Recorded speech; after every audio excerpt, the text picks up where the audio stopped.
మీరు ప్రతిదానికి జలుబు వచ్చిందా పొద్దున్న నుంచి జ్వరం ఉందండి అంటే 2 యాంటీబయాటిక్లు వేసి ఆయన 3 రోజులు వాడమంటాడు డాక్టర్. ఒక రోజు వేసి తగలేస్తాడు మళ్ళా పోయేది ఆయన అది మరి ఇంకో యాంటీబయాటిక్ ఇస్తాడు. ఎన్ని యాంటీబయాటిక్లు ఏం చేస్తాడు? బయట దేశాల్లో ఎప్పుడు నుంచి జ్వరం అని అడుగుతారు, అపాయింట్మెంట్ కూడా లేదు. ఫ్రమ్ ఎస్టర్డే అంటే యూ చెక్ ఫర్ టుమారో, రేపు కూడా జ్వరం ఉంటే అప్పుడు ఇస్తా అపాయింట్మెంట్ అని. అప్పుడు మనలా కదా పోయేది, అసలు డాక్టర్ దగ్గర కూడా అవసరం లే, వీళ్ళే పోయేసి యాంటీబయాటిక్లు కొనేస్తారు, వీళ్ళే పోయేసి సెలైన్ బాటిల్ పళ్ళుల్లో, సార్ కొంచెం డల్ గా ఉంది సెలైన్ పెట్టు, తెలుసా విషయం, సెలైన్ వీళ్ళే పెట్టించుకుంటారు. ఆ లెవెల్ దిగిపోయినారు మనుషుల్ని సైకాలజీ. ఏం చేయాలి, సెలైన్ పెట్టించుకొని ఇప్పుడు బాగుంది, అరే గ్లూకోజ్ పోతే బాగా నువ్వు మళ్ళా పడిపోతావురా, నీ బాడీ గ్లూకోజ్ తయారు చేయాలా, నువ్వు తినే ఫుడ్ లో నుంచి బాడీ కన్వర్ట్ చేసి రావాలా, నువ్వు కష్టపడి వచ్చిన డబ్బులతో ఖర్చు పెట్టాలా, అప్పుడు తెలుసా నీ డబ్బుల్ వాల్యూ, హెల్త్ అప్పుడు వస్తుంది. అన్ని కనెక్టెడే. ఈజీ మనీ వచ్చిన వాడికి హెల్త్ గురించి ఏమొస్తుంది, పొద్దున వాకింగ్ ఎందుకుంటా పోతే డబ్బులు నేను ఆగిరా, నేను కిడ్నీ మార్పించుకుంటా, లివర్ ట్రాన్స్ప్లాంట్ చేసుకుంటా అనుకుంటాడు. పిచ్చోడా, నీ డబ్బులతో ఆరోగ్యం రాదురా నాయన, నువ్వు కిడ్నీ మార్చుకుంటే నువ్వు జీవితాంతము మూర్తి గుడ్డు కట్టుకొని యాయింటికి భయపడి రావాల్సిందే. నువ్వు ఫ్రీలాగా మా అలా కింద పడిపోయింది తిని ఏడో కూర్చొని ఎక్కడ పట్టుకొని చేయి కడుక్కోకుండానే నేను అన్ని అదే పని చేస్తా, చేయి కూడా కడుక్కొని తింటా, ఏమైతుంది ఫైట్ చేయాలి కదా. నేను ఎవరో ఒక డాక్టర్ ఇంటికి పోయినా, మా కజిన్ ఇంటికి, నాకు జలుబు దూరం ఉండున్నాడు, స్వామి నీ పక్కన కూర్చొని నీ బ్యాక్టీరియా వైరస్ ఏదో తెచ్చుకొని దానికి ఫైటింగ్ తెచ్చుకుని నా గిఫ్ట్ నాయన నీ బ్యాక్టీరియా అని చెప్పినా, నవ్వినాడు ఆయన. అట్లే అంతే కదా, ఎక్కడ పోయి ఎక్కడ సేవ్ అవుతావమ్మా, నువ్వు ఇక్కడ జ్వరం, ఆయనకి జలుబు వచ్చింది అంటాడు, మెట్రోలో కూర్చుంటావు, 100 మంది పట్టుకునింటారాడ, 1,00,000 రకాల బ్యాక్టీరియా ఉంటుంది ఆడ, దానికి ఎట్లా వస్తుంది ఇమ్యూనిటీ రావాలా, దానికి ఎక్స్పోజ్ కావాల్సిందే, వేరే మార్గమే లేదు, కష్టపడాల్సిందే, డబ్బులు రావాల్సిందే, ఇమ్యూనిటీ రావాల్సిందే, కాల్షియం రావాలంటే నువ్వు రాగులు తినాలా, సద్దలు తినాలా, ఎండ పోవాలా, ఎండ పడవలసిందే, టాబ్లెట్ చేసుకుని కాల్షియం వచ్చింది బ్లడ్ టెస్ట్ చేసుకుంటే రాదు.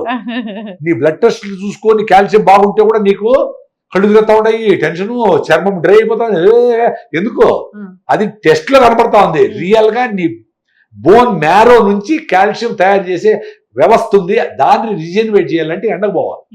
నువ్వులు పూసుకొని, అందుకని వారానికి ఒక రోజు ఎండలో కూర్చోండి. మీకు ఆ రోజు పోకపోయినా సండే ఒక రోజు ఫుల్గా పిల్లలకి నిక్కరేసి ఫుల్ నువ్వులు పూసి ఎండలో పెట్టండి. కొలెస్ట్రాల్ బ్యాలెన్స్ అవుతుంది కూడా చెప్పింది డాక్టర్ సుధా, మా ఫ్రెండ్ యూఎస్ లో ఉంటుంది ఆమె. కొలెస్ట్రాల్ బ్యాలెన్స్ అవుతుంది, D3 బాగా ఫుల్ గా వస్తుంది. నా విటమిన్ D3 24 ఉండింది. నేను మా ఊర్లో హంద్రి నీవా కాలువ అని ఉంది, అక్కడ ఎవరు రారు, ఊరు బయట కదా, 2 కిలోమీటర్ బయట వెళ్ళిపోయి షర్ట్ ఇప్పేసి ఇటు చెక్కుని పరిగెత్తా. నేను ఇప్పుడు 69 నేను చూపిస్తాను, నా ఫోన్ లో ఉంది, 69, 20 to 70 ఉండాలా విటమిన్ D3, 69 ఉంది. వాడు టెస్ట్ సార్ ఎవరికి చూడలేదు సార్ 69, అందరికి 7, 8, 4, 5 అట్లా ఉంటుంది సార్ అని.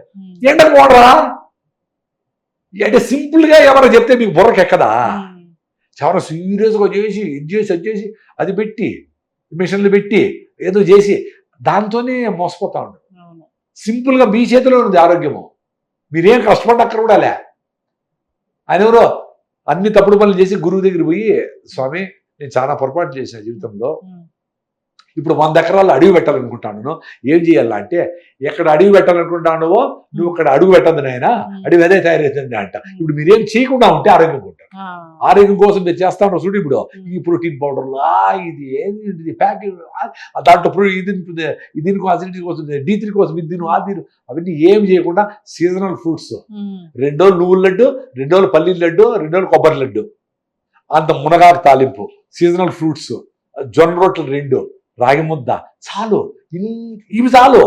కూరలు ఇవి అన్ని అవసరం లే, ఇవి కూడా మీకు టేస్టీగా ఎట్లా ఏది ఉంటుందో, ఏది చీప్ ఉంటుందో, ఏది రేటు తక్కువ అవే తినండి, మీ ఆరోగ్యం పరిగెత్త వస్తుంది. 1 నెల చేయండి చాలు, బరువు తగ్గుతారు, అలర్ట్గా ఉంటారు, డిపెండెన్సీ ఉండదు. ఎండలో తిరగండి, కిటికీలు తీసి పడుకోండి, కావేరి మీ మంజీరా వాటర్ వేడి చేసుకొని తాగండి, అంతే ఆరోగ్యం వస్తుంది. ఎన్ని మీటింగ్లు చేసినా, ఎన్ని పాడ్కాస్ట్లు చేసినా ఏమి మొత్తము సూక్ష్మంలోనే మోక్షం. ఆ సూక్ష్మం కనుక్కునేవానికి ఇన్ని వీడియోలు చూసే పనే లేదు. నాకైతే కొన్ని వీడియోలు నాకు చూస్తా ఉంటాను కదా, ఒక్క సెకండ్ తెలిసిపోతుంది డ్రామా అని, ఎత్తి పారేస్తా ఉంటాను.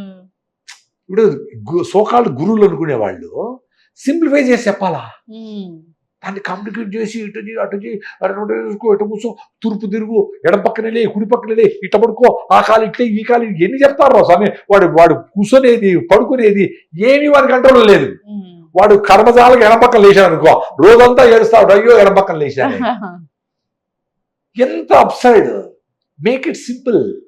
నువ్వు గురువు అన్నాడు అప్పుడు ద్రోణాచార్యుడు అర్జునుని తయారు చేశాడంటే ఆయనకంటే బాణాలు బాగా వేస్తాడని చేసిండేది. సో గురువులు, సోకాళ్ళు గురువులు అనుకునేవాళ్ళు, నేను గురువు కాదు, గురువులు అనుకునేవాళ్ళు ఏంటి, ఇంకా సింపుల్ గా శిష్యుడు ఇంకా బాణం బాగా వేస్తాడు, అరే సూపర్, అరే అలా వేసావు నువ్వు, ఇదినే కరెక్ట్ అని చెప్పేటగా వాడిని ఆలోచన విధానాన్ని ఇంప్రూవ్ చేయాలి. నేను చెప్పింది ఇదే కాదురా, నువ్వు చూడు, నువ్వు జొన్న రొట్టె తిను, ఇప్పుడు ఎట్టుంది చెప్పు సార్, మీరు చెప్తారు కదా జొన్న రొట్టె తిని, నా బాగుందమ్మా పొద్దున్నే అని.